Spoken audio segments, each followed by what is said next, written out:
Right. So, as I was saying, in context from Deuteronomy 31, 31 down is really talking about us, Israel.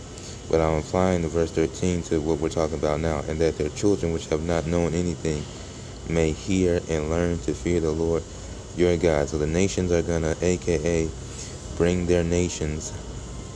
Bring their children. The nations which don't have understanding are gonna bring their children which don't have any understanding under under Adam's shadow, so to speak, since he's being compared to as a tree which give off shadows.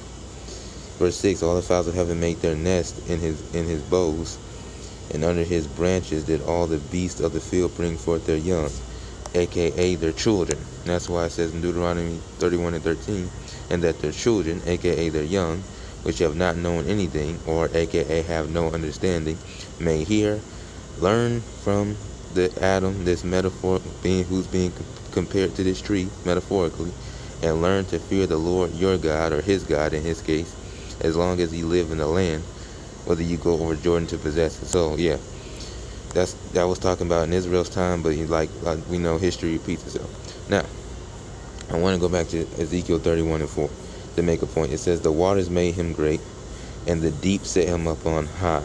So the waters, right, as he's talking about, was the understanding, the knowledge. This is a whole metaphor. The waters made him great, the deep. Now, I want to make a point, right? So when light pierces things, that's why you have the word perceptive, or you're piercing into the darkness. So the stronger light, aka the more knowledge you have in your mind, makes the more knowledge you have in your mind, aka the light that you have in your head, makes it the force of the light stronger to pierce into deeper things, aka the unknown knowledge. Let me give you an example, because Israel, boy, let's see now, right? Look up the word perceive, right? Definition.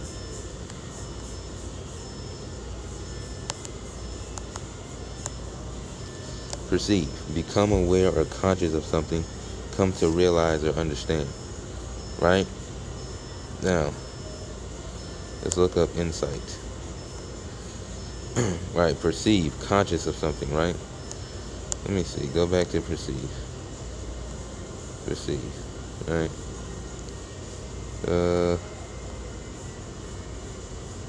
Sense, realize. Okay, become aware of something, right? Become aware of something by the use of the senses, especially that of sight. What sight? Your inner sight, aka the word insight. Insight is the capacity to gain accurate and deep, right? Remember that word, intuitive understanding of a person or thing. So, right, insight, the inner light that you have in your mind to be able to see into the darkness. So the stronger the light, or the stronger the knowledge in your mind is, the stronger force it has to see deeper into the unknown, or to gather understanding. It's piercing. The light or the knowledge in you is so strong that it can pierce into the darkness.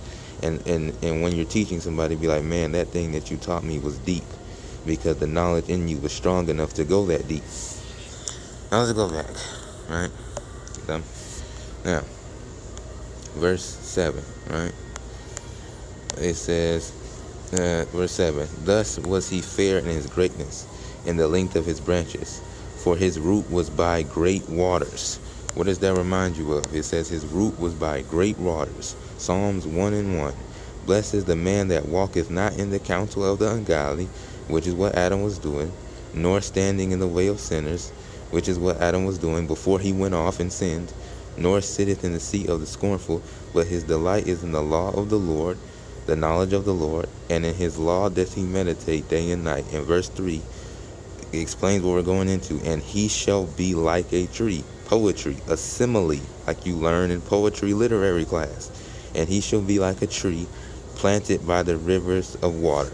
That's why it says in verse 7, thus was he fair in his greatness, and the length of his branches, for his root, which is what trees have, was by great waters. It was by great understanding, because knowledge is compared to as water, because it flows. And he shall be like a tree planted by the rivers of water, that bringeth forth his fruit in its season. Meaning, a fruit is sweet. So somebody who dedicates time to study something and to go into something takes time. That's why I said he shall bring forth his fruit in its season. So that fruit is that, mighty class a brother may bring out, or that, big, profound understanding a brother may give you, because he spent time to go into it, and now he's bearing the fruits of his labor, right? His leaf also shall not wither, and whatsoever he doeth shall prosper, right? Verse 8, the cedars in the garden of God cannot hide him. The cedars in the garden of God cannot hide him. What does that mean? Genesis 3 and 8, and they heard the voice of the Lord God walking in the garden in the cool of the day, and Adam and his wife hid themselves from the presence of the Lord God amongst the trees of the garden. But did he not hide himself among actual trees? No, because we just went over in the first part of this video, that's where you have to watch part 1, that trees are being compared to as men.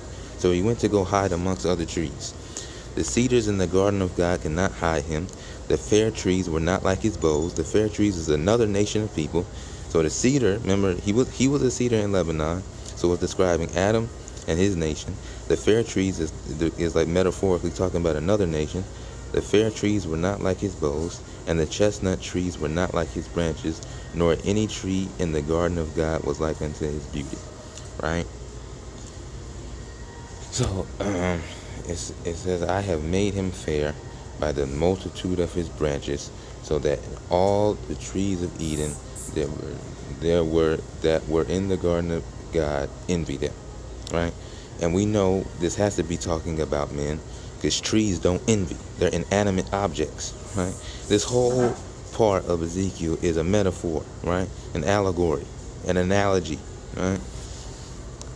So, if you go to back to 3, right? Because I don't want to make this too long. If it cut off, it just cut off. It says in Ezekiel 31 and 3, behold, the Assyrian was a cedar in Lebanon with fair branches.